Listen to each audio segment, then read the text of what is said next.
Hoje nós vamos abordar uma temática de trabalho infantil, falando dos fatores que levam e como atuar dentro disso na área da saúde. Esperamos que vocês gostem!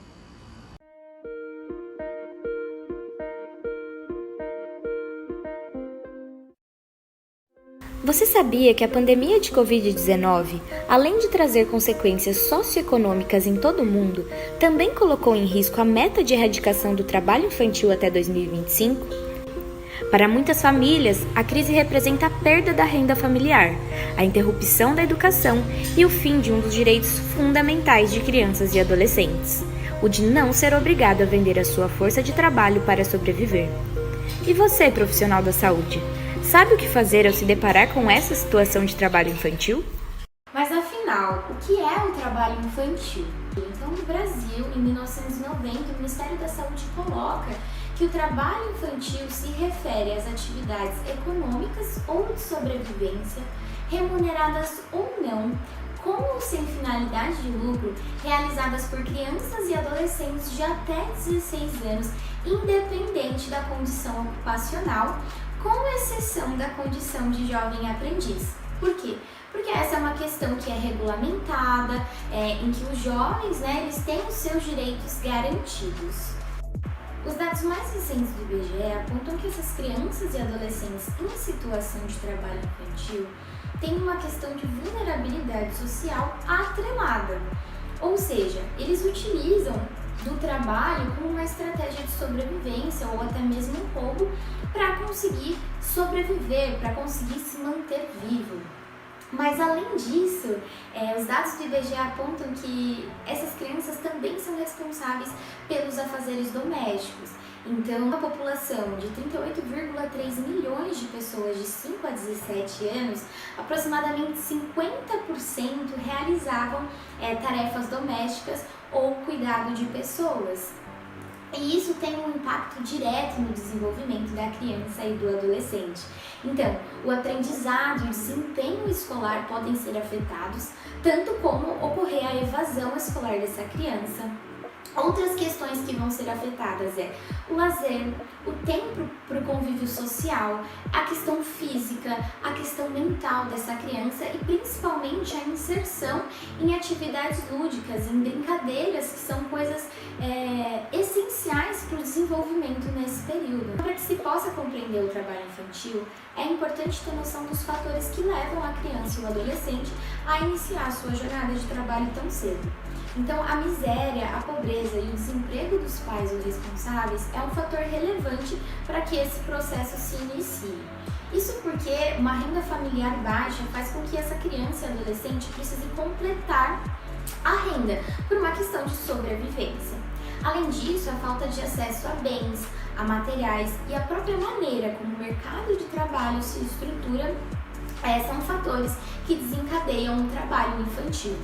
Por fim, tem uma questão cultural envolvida. O trabalho em algumas sociedades é visto como parâmetro disciplinador, ou seja, ele é formador e uma prevenção para a marginalidade. Então, aqui no gráfico ao lado, nós temos as principais distribuições percentuais para pessoas de 5 a 17 anos, total em situação de trabalho infantil em 2019.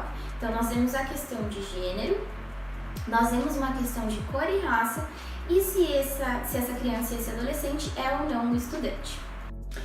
Além desses fatores, também há outros que podem levar ao trabalho infantil. Segundo o Fundo de População das Nações Unidas, das 7,3 milhões de meninas e jovens grávidas no mundo, 2 milhões têm menos de 14 anos. A gravidez precoce perpetua o ciclo da pobreza e está estreitamente relacionada a ela, envolvendo fatores como renda, moradia e estrutura familiar. A gravidez precoce pode levar ao trabalho infantil, porque muitas vezes esses pais desse bebê encontram uma grande necessidade de procurar emprego para sustentarem a sua família. A cartilha da primeira infância e gravidez na adolescência afirma que, apesar de muitas mães jovens terem abandonado seus estudos durante a gravidez, muitas delas já estavam fora da escola por algum outro motivo. Outro fator que está relacionado ao trabalho infantil é o trabalho informal. Por conta da baixa escolaridade, muitas dessas crianças que procuram um emprego acabam encontrando aqueles que têm condições perigosas, oferecem riscos à saúde e baixos salários. Alguns tipos de trabalhos informais realizados por essas crianças são o trabalho infantil doméstico, o trabalho nas ruas, o trabalho no campo, coleta e seleção de lixo, entre muitos outros. O trabalho infantil doméstico é um dos tipos mais comuns de trabalho infantil. Isso ocorre porque esse tipo de serviço é realizado no interior das casas, o que torna essas crianças trabalhadores invisíveis. Por fim, o tipo de trabalho infantil mais perigoso, segundo a Justiça do Trabalho, é o trabalho realizado nas ruas. Essas crianças prestam serviços como vendedores ambulantes, guardadores de carros, serviços em semáforos e transportes, entre outros. Na rua, a criança fica exposta a diversos tipos de perigos, como roubos, ferimentos, agressões, dependência química, desidratação, atividade sexual precoce e entre tantos outros perigos. Você sabia que pesquisas demonstram uma possível ameaça ao combate ao trabalho infantil conquistado em 20 anos devido à pandemia? Estudos apontam uma crise humanitária e sanitária causada pela pandemia do coronavírus, e isso tem reflexo no aumento do trabalho infantil. A Organização Internacional do Trabalho, junto com a Unicef, publicaram um relatório mostrando o porquê que a pandemia é uma ameaça ao combate do trabalho infantil. Foram mais de 20 anos trabalhando nesse combate, que teve como resultado uma diminuição de mais de 90 milhões de crianças nessa situação. E a pandemia pode retroceder todo esse trabalho.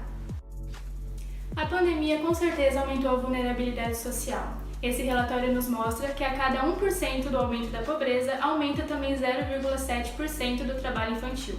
Essas famílias que se encontram em uma situação mais precária, elas precisam aumentar a renda familiar para sobreviverem e buscam nos filhos esse aumento, inserindo eles cada vez mais cedo no mercado de trabalho.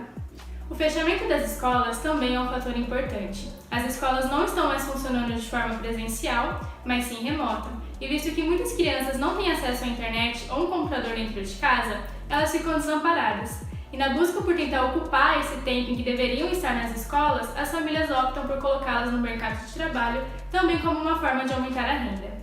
As empresas elas também sofrem com a pandemia e buscam diminuir os gastos, diminuindo as vagas de emprego, diminuindo os salários. Questões sempre foram fatores de risco para o aumento do trabalho infantil, mas talvez agora na pandemia mais famílias estejam em situações vulneráveis e esse número pode aumentar. Esse relatório da Unicef traz algumas medidas para o combate do trabalho infantil após a pandemia, como a expansão da proteção social, o acesso facilitado ao crédito, recursos para a inspeção do trabalho e medidas para fazer com que essas crianças que estão fora da escola voltem assim que possível. E o que os profissionais de saúde devem fazer nesses casos? Primeiramente, é necessário saber que todo profissional de saúde deve fazer a notificação compulsória, mesmo em caso de suspeitas de que a criança ou adolescente está exposto em situação de trabalho infantil.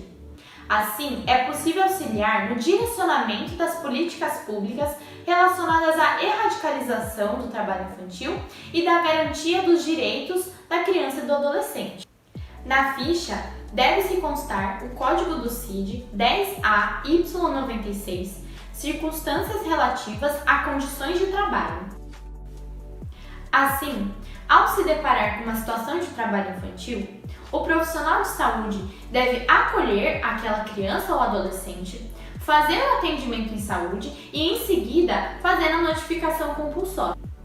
Depois, é necessário fazer encaminhamentos da criança ou do adolescente para centros de referência, como o CAPS-I, o CRAS, fazer denúncias no Sereste ou nos conselhos tutelares ou outros órgãos que dão esse suporte.